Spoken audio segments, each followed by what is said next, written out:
What it does is it requires Baldoni to prove a higher burden than he would otherwise have to prove in this defamation lawsuit. If and when their defamation lawsuit is dismissed. Welcome to CelebRush, where the real Hollywood drama unfolds. Don't forget to hit that subscribe button and drop your thoughts in the comments, because this one is wild.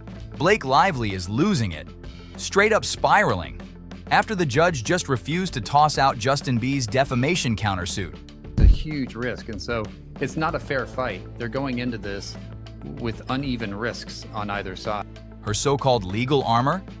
It's cracking hard and fast.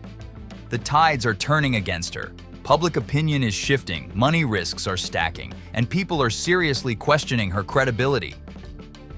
Blake tried to flex in the courtroom, but her power move just blew up right in her face. Juries don't like liars. Trials are about credibility. And yes, those flawless red carpet poses won't help her now. Blake really thought she was untouchable with this one. She strutted into court like she was the queen of legal drama, clutching California's fresh-out-the-box Section 47.1, the Me Too privilege law, like it was her own personal cheat code. She used the California law as background for her dismissal. But now, Blake, this ain't Gossip Girl, and this courtroom ain't some Netflix set where you get to control the script. This is real life, and the judge wasn't buying the performance. Let's back it up for a second. Blake, once the red carpet sweetheart, the Hollywood golden girl, and the one folks used to call Ryan Reynolds' better half, just got slapped with a serious courtroom reality check. So she's talking about Baldoni's First Amendment complaint.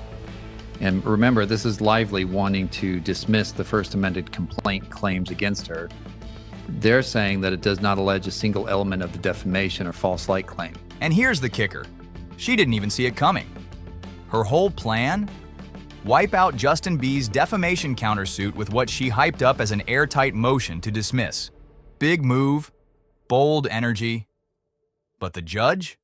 Probably glanced at it mid-sip of coffee and hit her with a cold nope. This case stays. Whole thing just backfired. Badly. But is it valid though if the judge says, yes, you can use California law in this instance? Could they dismiss his case because of that? And now, Justin B's countersuit is marching forward like a wrecking ball. Still standing, still fuming, and still plotting her next legal move. Blake. Lively ain't backing down, but she might be in way over her head. This ain't just some typical Hollywood courtroom circus. This is next-level chaos. A major A-lister tried to flex big in federal court and ended up catching a legal reality check that stings hard. And trust, it's not just her pride that's hurting. We're talking millions on the line. This legal meltdown is coming with a price tag that'll make even the richest stars sweat.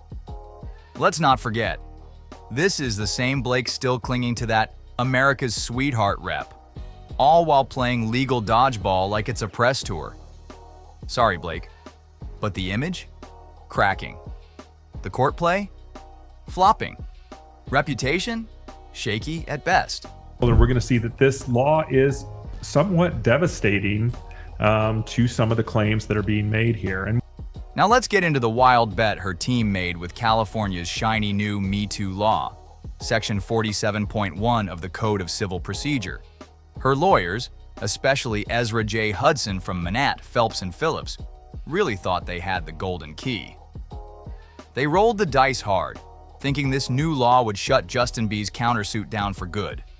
On paper, it sounds noble. The law is supposed to protect people who speak up about harassment from being sued in return. But here's the catch. It only works if the claims are made honestly, without bad intentions. But Blake's team? Either they missed that part or just didn't care. It requires Baldoni to prove a higher burden than he would otherwise have to prove in this defamation lawsuit. So he actually has to show that Blake Lively's, anything she said, any communication she made about SH, that they were made in malice. And so that's a higher standard that he has to prove. Because what's unfolding now looks messy, and not in a good way. Let's talk timing, because this part right here, wild. California's new law, Section 47.1, officially kicked in on January 1st, 2024. So when did Blake file her complaint? You guessed it, immediately after. Like, she was practically waiting at the starting line, legal docs in hand, ready to fire off the moment that clock struck midnight. Coincidence? Highly unlikely. It's giving strategic, but not in a good way. It's almost like she waited for the law to drop just so she could spin it in her favor. Totally normal behavior, right? Sure. To some of the claims that are being made here. And what 47.1, it bars retaliatory lawsuits based on public disclosures of sexual harassment and related allegations, including disclosures to the press. But here's where it gets extra bold. Her attorney had the audacity to call Justin B's countersuit a profound abuse of the legal process. The irony? Through the roof. Like, are we watching a courtroom drama or straight up satire? Because what's really being abused here is just plain logic. It's just that in this case, it looks abusive. Let's be real. This whole thing? It looks like a legal stunt. Yes, Section 47.1 has some strong protections built in, but it only works if you're playing fair and coming correct. You can't just toss it out there every time someone calls you out and expect a free pass. Blake tried to use it like a legal cheat code, and the judge shut that all the way down. And here's where the wheels really fall off Blake's legal train. She filed everything in California to trigger this new law. But the actual events? They went down in New York. Girl, what were y'all thinking? Did your legal team miss the most basic rule of law? Jurisdiction 101? Lawyers are stupid. It's like he's like being nice here. He's like, your lawyers are really stupid. This move didn't just misfire. It crashed and burned. The judge in Blake Lively's case just slapped down their psychopathic request. That's Law 101 right there. Basic stuff. You can't just file in California because the laws sound nice or fit your narrative better. That's not how the system works. This isn't a courtroom buffet where you pick the law you like best. What Blake just pulled? A straight-up jurisdictional faceplant? And it could blow up everything she's been trying to build with this case. California law relative to the lawsuit against Lively for defamation is a little problematic. So we have not seen the opposition yet that the Wayfair parties are going to make to the motion to dismiss filed by Lively, but I suspect that they're going to want New York over California law. We'll see what they do. Now let's dig into her so-called evidence. And yeah, it's not looking strong. The centerpiece of her harassment claim? Baldwin dared to, wait for it, comment on her appearance during a shoot. Scandalous, right? Nope. That's literally what directors do all day long. They give feedback on how actors look in scenes, adjust costumes, tweak camera angles. It's called filmmaking, not foul play. But Blake ran with it like she was starring in a legal thriller. Blake has expectedly filed to be dismissed from the lawsuit against her. Her argument that she is presenting is that the lawsuit in and of itself is illegal, okay, because the matter at hand is pertaining to sexual harassment. She threw down the harassment card like it was a script cue. Then there's her second big complaint. Baldwin walked into her trailer to tell her she looked unflattering in the footage. Sounds dramatic the way she tells it, like the man kicked down the door wearing a ski mask and yelling through a megaphone. But according to multiple sources, it was just routine production conversation. Happens all the time. Nothing unusual. This is real-world stuff. Professionals working together on set doing their jobs. But Blake, she spun it into a full-blown accusation. So either she's blowing things way out of proportion, or she's twisting regular workplace moments into something they're not to score in court. Whichever it is, it ain't a good look. At all. And nope, we're not done yet. Let's get into one of the wildest parts of this whole saga, the dancing scene. Yeah, that's a real thing. There's actual video and audio of Blake dancing and laughing with Baldoni on set. No fear, no trauma, no sign of discomfort. Just full-on party vibes like they were at a rap celebration. So how are you gonna turn around and scream harassment while you're literally vibing with the guy on camera? That's like accusing someone of stealing while you're handing them your wallet with a smile. You cannot make this stuff up. Now here comes the next bomb, the 17 demands. Yup, 17. Blake reportedly laid out this massive list of conditions before agreeing to return to filming after the writer's strike. While most of the crew came back with their coffee and call times, Blake rolled up with a manifesto. These weren't boundaries, these were straight-up power moves. The kind of list you make when you're trying to control the entire production, not just your role.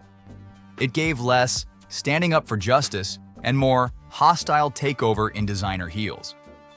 And real talk, it felt less like she was playing chess and more like she tried to flip the entire board and rewrite the game. So let's lay it out. You've got a celebrity painting herself as the victim, but showing up with shaky claims. A legal team tossing around fresh laws like Monopoly cards. A jurisdiction mess that would have a first-year law student cringing. And evidence that falls apart quicker than one of Ryan Reynolds' Deadpool punchlines. This case is starting to look like a Hollywood plot gone totally off script. At the end of the day, and we're not jumping to conclusions here, Blake Lively walked into that courtroom thinking she was dropping some kind of legal masterclass. But what she really served up? Pure legal chaos with a side of desperation. The judge didn't even blink, saw right through the whole performance. And that motion to dismiss? It didn't just flop, it detonated right in her face. And guess what? That defamation countersuit she was so eager to erase? Oh, it's still here. Still standing strong. Still locked and loaded, waiting for its day in court. Now we're entering the part of Blake's legal mess where you have to seriously stop and ask, "Girl, what were you thinking?" Someone better call Serena van der Woodsen, because Blake clearly needs a refresher on common sense. And courtroom basics. Let's break it down. She tried to slap California law on a situation that's screaming New York from every angle. Facts. Justin Baldoni, full-on New York resident. The events in question, all New York-based. Blake's big idea? File the whole thing in sunny California. Why? Because that's where her favorite legal toy, Section 47.1, just got unwrapped. You know, the sparkly, "you can't sue me for calling someone out" rule she thought would save the day. But here's the truth, Blake. You can't just pick your courtroom like you're picking out a red carpet dress. The court system isn't your personal wardrobe where you choose the law that flatters you best. This isn't about fashion. It's about facts. And the facts are not on your side. What Blake either didn't understand or straight up chose to ignore is something super basic in federal court. Diversity jurisdiction. This isn't some complicated legal twist. It's day one law school stuff. When people from different states are beefing in court, the judge has to break down each claim to figure out which state's law actually matters. You can't just go all eeny, meeny, miny California and expect the court to roll with it. And this wasn't a minor slip-up. This was a legal faceplant of epic proportions. Now sure, Justin B's team did file some claims against the New York Times using California law. And okay, that tracks. The Times is national. But that does not mean Blake's entire drama automatically gets tucked under that same legal umbrella. There's a big difference between suing a media giant and coming after a coworker for calling out your behind-the-scenes behavior. Blake's trying to paint this like she was being bullied, but B's legal squad is flipping the script. They can push for New York law to take over the defamation case. And here's where it gets brutal. New York doesn't have anything like Section 47.1. Translation? That shiny legal shield Blake's been waving around disappears like it never existed. So let's be real. Blake Lively built her entire motion to dismiss around a California law that might not even be in play. That's not bold, that's just reckless. And if that isn't the crack in the hull of her entire case, then what is? Because right now, if Blake's legal strategy were a ship, it'd already be sinking fast, with the band playing "Nearer My God to Thee" in the background. Now let's slide into something even messier, Blake's real motive. Because once you strip away all the legal fluff, the courtroom theatrics, and the tabloid-level PR, it starts to look like this whole "I'm a victim" campaign might have been nothing more than a smokescreen for a full-on hostile takeover. Let's talk about Justin B's first amended complaint. According to that document, Blake's harassment allegations didn't stem from some massive, explosive moment. Nope. They magically started popping up after a bunch of creative disagreements. Yeah, not before, not during, but right after she started clashing over the film's direction. That timing? Suspicious. Real suspicious. So what does it look like? It looks like Blake wasn't happy with how things were going creatively. And when she couldn't get her way, she brought out the legal hammer. Accusations flying, papers filed, the whole thing.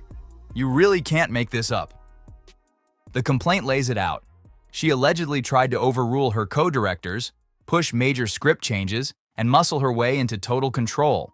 Not just over the current film, but over the sequel too. It's not giving justice, it's giving power grab in full glam. You know how some actors co-produce a movie behind the scenes? Well, Blake took it a step further. She tried to co-direct the whole court case while slickly gaslighting her way into snagging sequel rights.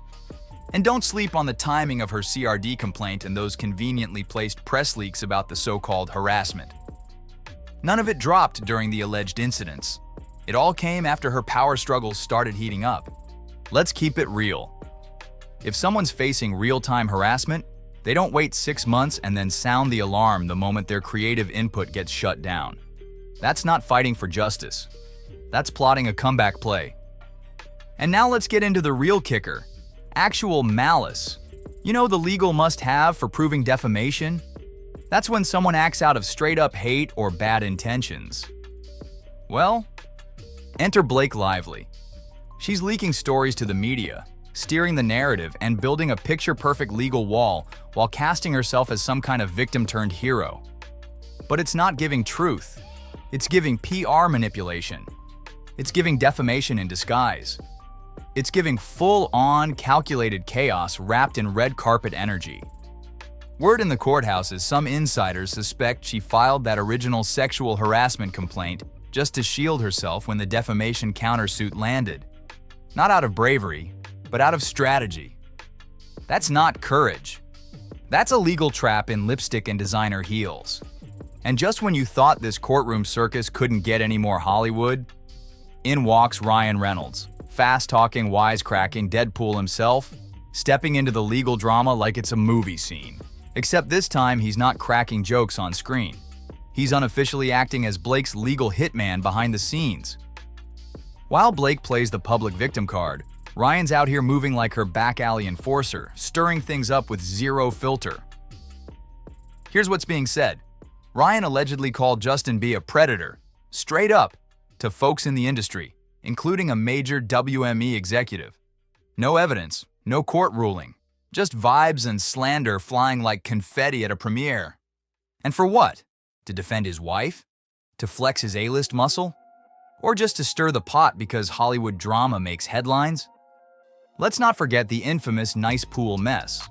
Ryan even admitted that his parody character in the short film, yeah, that erratic, creepy, borderline unhinged guy, was based on Baldoni. So let's get this straight. You publicly mock the man in a viral video, then act like your side's the one being attacked? And then came Ryan's legal filing, a train wreck. Experts tore it apart, calling it bombastic, messy, and downright mean. It wasn't just a legal move. It was a courtroom meltdown in writing. While Blake's legal team at least tried to keep it polished, Ryan went full flamethrower, dragging things from tense to total chaos. And instead of helping her case, he might have made settling this mess nearly impossible. And the fallout? Oh, it didn't stop there, not even close. Blake's whole legal strategy is sitting on shaky, uneven ground. She filed in California banking hard on Section 47.1, a law that might not even apply thanks to massive jurisdiction issues. Her harassment claims?